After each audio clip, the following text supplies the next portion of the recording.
Well, good afternoon or noon, at least. It's noon and it's Thursday, so this is Coffee with Ralph. We're coming up on Independence Day here in the United States, and I think that's what I've been talking about all this time now that, you put two and two together, if you will, is our independence. As we grow older, our independence isn't what it was when we were in our 20s, is it?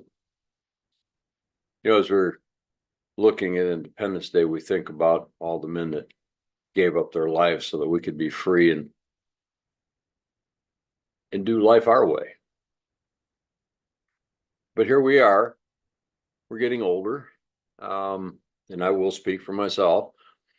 And I'm getting older and I'm not capable of doing all the things that I once did all at one time. The last weekend I was out doing some landscaping and some work around the yard, and I'd have to work for a couple hours and take a break. And yeah, you know what? It was hot, but geez, back in my 40s, even my 30s, even my 50s, I'd have been out there all day, sweating my butt off and getting things done and accomplishing a lot more than I did over the weekend. But what does that really got to do with this thing we're going to talk about, which is long-term care? Here the other day, I got a flag from one of the companies that I work with, one of the corporations, I should say, one of the firms, certification for long-term care group, the CLTC group.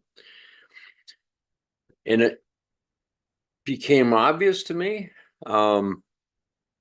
with this thing, this white paper, that this thing I keep talking about, which is making sure we have our plans put in place as we get older for what we want for our care, is something that nobody's doing. And the reason I say that is the actual title of this white paper. And if you'd like it, I'll provide it to you. Just give me a blast in the messages, or email me at ralph@fireproofmg.com, and I'll make sure you get it. And also remember that coffeewithralph.com is a free 15-minute call with me, and we can discuss whatever you choose to discuss. But here's the title of this white paper: How to Ensure It's a Good Match Between Your Loved One and Their Caregiver or Facility. Okay.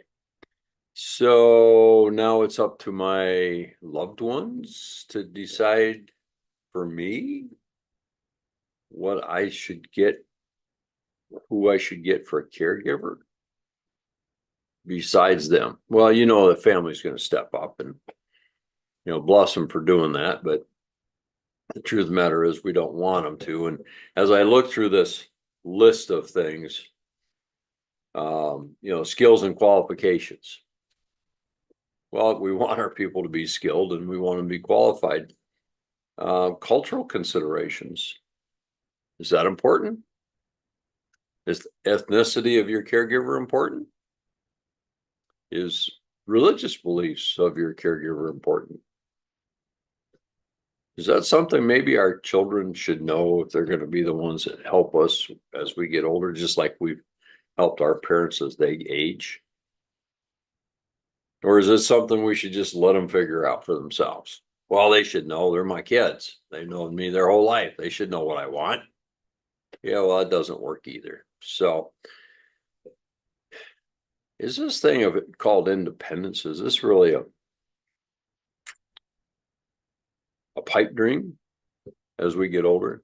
Is this really something we're going to fight to hold on to at whatever the cost, like we did for the independence of our country, for example, or freeing Germany from the tyranny of Hitler, or whatever war you want to pick that we fought for somebody's independence?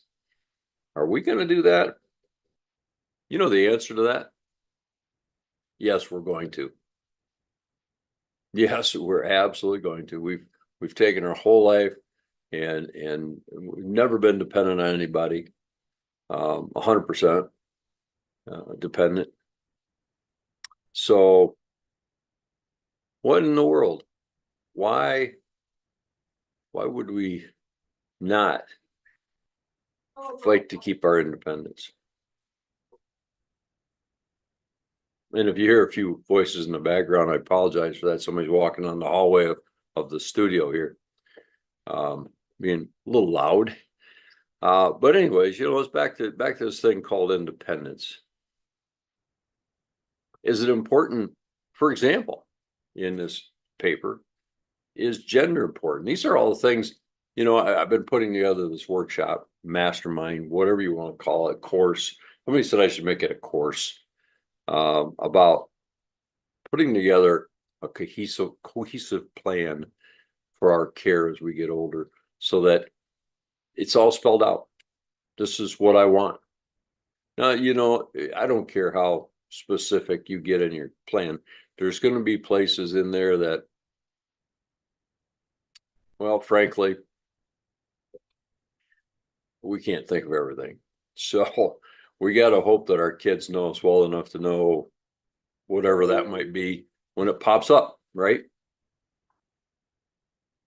Like gender. Is it important if you're going to have to perform some of those highly personal duties, like bathing or using the toilet? Is it important what gender helps you there? I'll tell you probably yes about that one. I think that's very important. The one thing they keep talking about through here is for the loved one to be comfortable and gel, if you will, with that caregiver. Well, we know we're going to gel with our kids most of the time. But physical size is in here too. Is that important? When we're talking about independence, aren't everything I'm talking about here, aren't they the decisions that will maintain our independence? Physical size of the caregiver. My goodness, if I'm 250 pounds and my caregiver is 100 pounds and I go down, or I'm just wobbly and I need something to grab onto, it's not going to be that 100-pounder. If if I need assistance getting into the tub, for example, is that going to be 100-pounder that moves the 250-pound body around? I don't think so. So we need somebody that's physically capable, mentally capable, skilled, qualified, and personable. We need somebody we can talk to. Somebody might listen. Somebody that's pretty good at conversation. Maybe not. And as we progress further down this road, we all know that Alzheimer's and dementia are in our future there someplace, because age is the number one leading cause of Alzheimer's and dementia. So as we get older, we're more apt to get Alzheimer's. Now they're talking about this thing, and they call it adult memory issues. Well, they're just trying to be nice guys. But that independence question comes in a lot right in that point in time. I mean, if I'm in my late 60s and the doctor says, well, here, I want you to take this pill. It's going to help you with your adult memory issues. It's one of those I got to think long and hard on. The reason for it is now, according to several states and lawsuits brought on by several patients, once they took that drug, they basically said to the state through the court system that they're no longer capable of managing their own affairs. And family, in both cases, stepped in, took over the finances, took over everything. And I don't know about you, but there's times when I don't remember what I had for breakfast. But it's not that I have Alzheimer's. It's that I didn't care to remember it. It was not an event I needed to worry about. It's normal. So the independence question comes in there. If I start taking that drug, can somebody take my independence because I've told the court that I'm no longer capable of managing my own affairs? And in several cases now throughout the United States, the answers come back, yes, they can. Because you basically said, I agree, as soon as you start taking the drug. So, we have to really look at this thing called independence, and we really have to struggle with what might happen if we don't have it any longer. It's one thing to lose your independence all at once. Like somebody breaks the law and all of a sudden they're in jail, right? They've lost all their independence. They're told when to do it, what to do, how to do, and why they shouldn't be doing whatever else they're supposed to be doing. But there's this other piece of this puzzle that says that we're going to lose our independence a little bit at a time because we're going to have to start relying on other people to help us do things. Nothing wrong with that. We should rely on others to help us when we can't do it. But we have to look at it before it gets to this point, and we have to start spelling these things out so that if there's ever a question and something happens and we no longer are cognitive, or we've given up our independence for one reason or another, they need to know what we want from them. We need to know what we expect from our caregiver, from our family, from our doctors, from our financial advisor. They need to know that. They need to know it for a number of reasons. I'm going to start talking next week, I think, on the tax implication. And I'll have a CPA on to discuss this with me. The tax implication of needing care. I mean, in here, in a latest white paper put out by the CLTC group, they spell it out plain and simple. There aren't many people in this world that can actually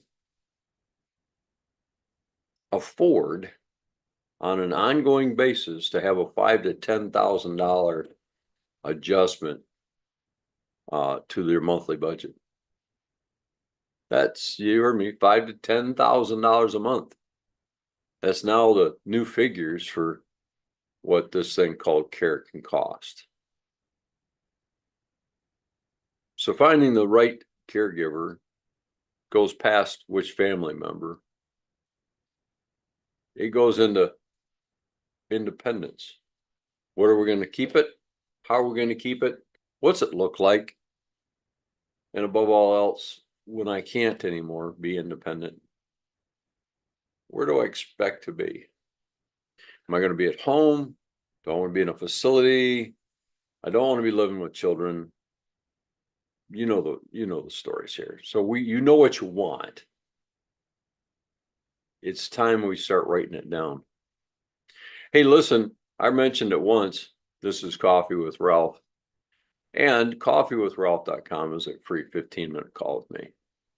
If you need more time, you can ask for more time in the response. We'll take whatever time you need to talk about the subject you want to talk about. Hey, I need you to have a great, well, I don't need you to. I'd like you to have a great 4th of July. Eat lots of food, enjoy your independence, celebrate the independence of our country.